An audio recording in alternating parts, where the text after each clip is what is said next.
Oi, gente, tudo bom com vocês? Sejam bem-vindos ao canal do Pipoca na Madrugada. No vídeo de hoje eu vim falar sobre o filme O Diabo de Cada Dia, que é uma adaptação do livro O Mal Nosso de Cada Dia, do autor Ray Pollock.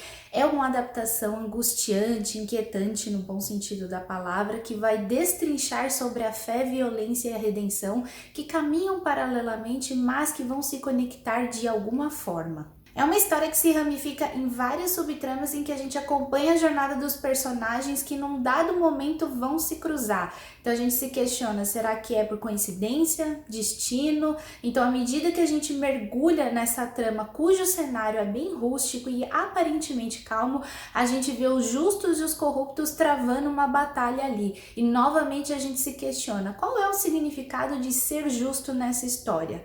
Bom, só assistindo para descobrir. Então, se você quer saber mais sobre essa história e o que eu achei do filme, continue assistindo ao vídeo e já deixa o seu like aqui embaixo para mim, porque é muito importante e eu vou saber se você gosta desse tipo de conteúdo.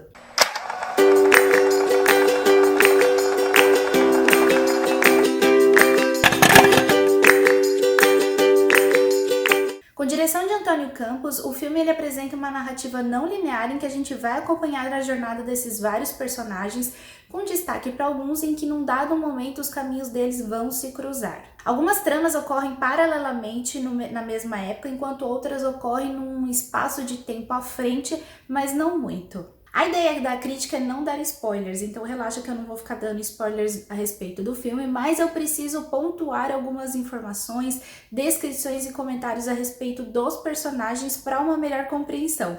Então eu preciso fazer isso, senão, gente, eu encerro o vídeo aqui. A trama se inicia na cidade de Knoxville, em Ohio, em que a gente acompanha o personagem Willard Russell, que retorna após lutar na Segunda Guerra Mundial. Então, enquanto ele está voltando para casa, ele acaba conhecendo a garçonete Charlotte, que viria a se tornar a sua esposa em pouco tempo.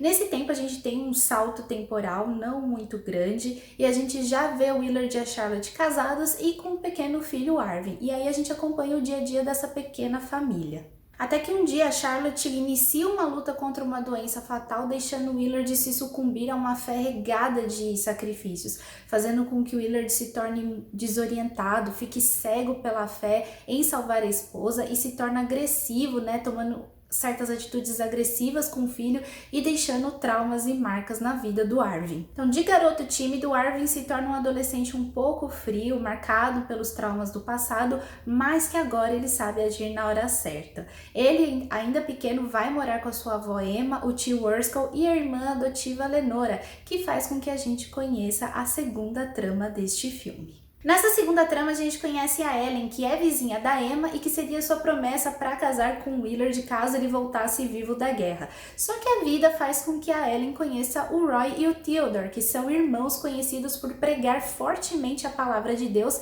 e de um jeito bem peculiar. A Ellen e o Roy se casam e eles têm uma filha que é a Lenora. Só que o Roy acaba perdendo a sua fé, o que o deixa ainda mais estranho, uma vez que esse fanatismo ainda está dentro dele. E para ele poder recuperar essa imagem de pregador que ele tem, ele acaba cometendo um ato horroroso, terrível, que faz com que ele e o Theodore sumam da cidade, destrua a família e deixa a Lenora sob os cuidados da família Russell. Em outro tempo, mas na mesma época, a gente conhece o casal Sandy e Carl, que são assassinos em série, cujo modus operandi é bem peculiar e bem grotesco.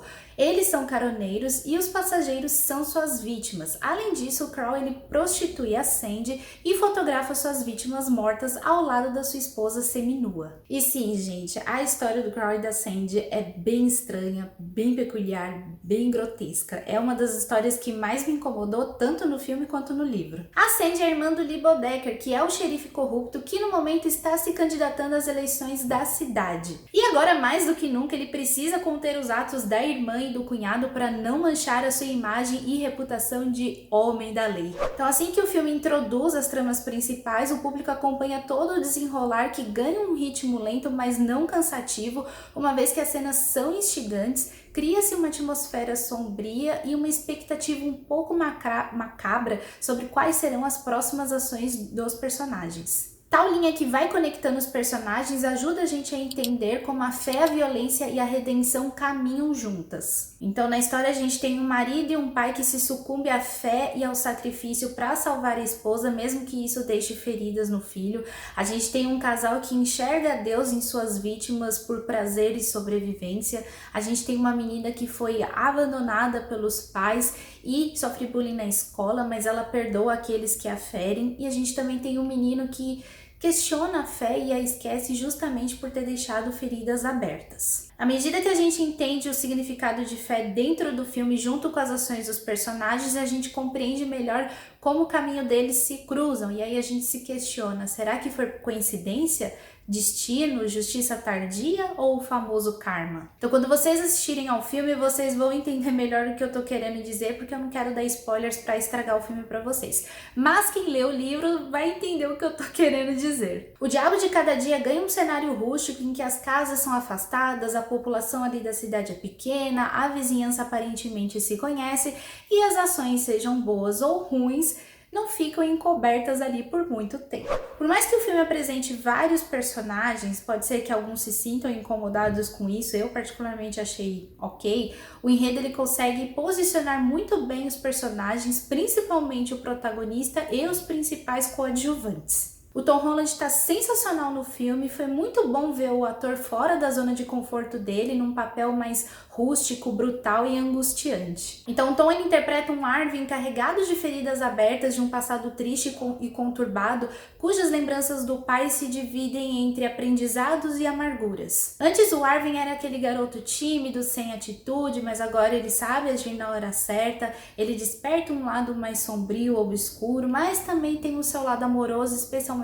com a sua família e principalmente com a irmã Lenora. Só que quando algumas feridas são reabertas e novas tragédias acontecem, o Arvin ele desperta de novo aquele lado sombrio igual ao do seu pai, o que faz ter atitudes questionáveis aos nossos olhos com relação à famosa justiça feita pelas mãos, ou destino, ou karma, no sentido da gente ver as ações dos homens e as consequências com o passar do tempo. Outro grande destaque aqui nesse filme é o Robert Pattinson, e sério, quem dizer o contrário, gente, vai estar errado, porque o Robert Pattinson, novamente, ele prova o quanto ele cresceu, evoluiu, amadureceu e, assim, ele tá entregando aqui nesse filme uma atuação sensacional. Na trama, ele interpreta o recém-chegado pastor, o Preston T. Garden, que vai até a cidade para poder substituir o tio que tá doente, e o que eu posso dizer é que o Pattinson, ele entrega um pastor profano, hipócrita, nojento. E as ações deles, gente, são simplesmente horrorosas, mas que são camufladas pela sabedoria religiosa que cega muitos fiéis e pecadores que vão até ele. Além disso, o ator entrega um trabalho incrível de voz, porque ele faz um sotaque bem carregado do americano que mora no interior dos Estados Unidos. E, gente, Robert Pattinson, ele é britânico, então ele muda completamente a voz dele. Nitidamente você vê que aquela não é a voz natural dele, ele entrega aquele sotaque bem carregado. Então eu até sugiro que vocês assistam esse filme legendado, não vejam dublado, vejam legendado para vocês verem os trabalhos de voz tanto do Robert Pattinson quanto do Tom Holland. Os dois, assim, mudam a voz bastante, você vê assim que eles se esforçaram bem ali para poder entregar esse sotaque bem carregado. Eu não quero dizer exatamente quem é o Preston, mas a trama dele acaba envolvendo o Arvin e a Lenora e entrega um desfecho bem estrondoso. Além disso, tem uma cena do Arvin com o Preston que é bem inquietante, bem reveladora e, na minha opinião, é uma das melhores cenas e diálogos do filme. O Jason Clarke e a Riley Keough, que eu acho que é assim que fala, eles estão muito bem nos papéis de Carl e Sandy, os assassinos em série, inclusive a trama deles é bem inquietante, angustiante, um pouco nojenta. O ator Sebastian Stan também está muito bem no papel do xerife Lee, ele tem cenas cruciais ali, mas a sua participação é um pouco menor, assim como do ator Bill Skarsgård, que faz o papel do Willard, o pai do Arvin. Ele também tem momentos cruciais ali e uma atuação ótima. Agora vocês podem me perguntar, Camila, o filme é fiel ao livro? Tô brincando, gente, mas eu vou pontuar algumas coisas. Primeiro, o filme ele não precisa ser 100% fiel ao livro, sabe? Eu acho tá na hora da gente começar a separar as coisas. Mas nesse caso eu posso dizer que o filme tá muito parecido com o livro, sim. Eu li, o livro ele tem 300 páginas, é uma leitura dinâmica, porque os capítulos são super curtos, então você lê um atrás do outro ali bem rápido, porque você quer saber o que vai acontecer com os personagens. Eu li esse livro em 1 semana e meia e olha que eu sou lerda pra ler, viu, gente? Pode ser que tenha pessoas que leiam isso aqui super rápido, em 3 dias, 2 dias, porque realmente os capítulos são bem curtos, mas é uma leitura um pouco densa, porque o autor ele tem um linguajar bem carregado, bem pesado. As ações dos personagens aqui no livro são bem mais pesadas. No filme, o filme ele é mais leve comparado ao livro, gente. Então, teve coisas assim que eu fui comparando enquanto eu assisti o filme. Eu falei, nossa, nessa cena eles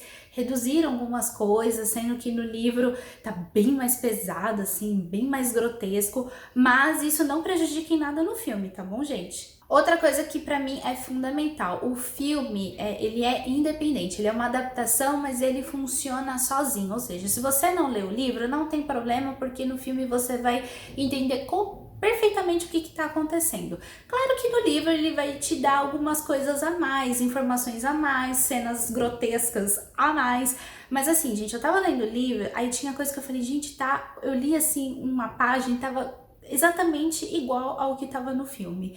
Então assim, nessa parte eu não tenho do que reclamar. Uma outra coisa que vocês podem notar, a montagem do filme tá um pouco rápida, porque assim, as coisas acontecem muito rápido com os personagens.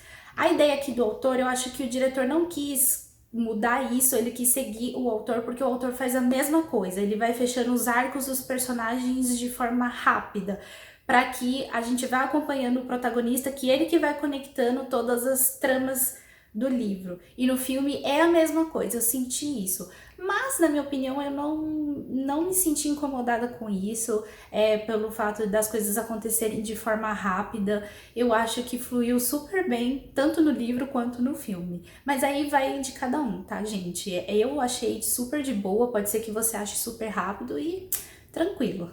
E por fim, uma última coisa para eu encerrar logo é que há algumas inversões das situações. Então, tem algumas coisas que acontecem no final do livro, mas que eles jogaram para o começo do filme. Tem algumas cenas em que a situação muda, mas o resultado é o mesmo. Por exemplo, na cena do Arvin com o Preston, acontece de um jeito aqui no livro e no filme acontece de outro. Mas dos dois jeitos, para mim, são sensacionais. O que acontece no filme tá muito bom e o que acontece no livro também tá muito bom, porque o destino é o mesmo. Então é isso, gente. Essa foi a crítica do filme O Diabo de Cada Dia. Eu gostei muito do filme. Eu sugiro que vocês assistam porque a história é boa, o elenco é maravilhoso. E depois me conta aqui embaixo nos comentários o que vocês acharam do filme, se vocês leram o livro também. Então é isso. Se vocês gostaram do vídeo, deixe o seu joinha, compartilhe o vídeo com seus amigos e, é claro, se inscreva aqui no canal para as próximas novidades. Um beijão e até a próxima!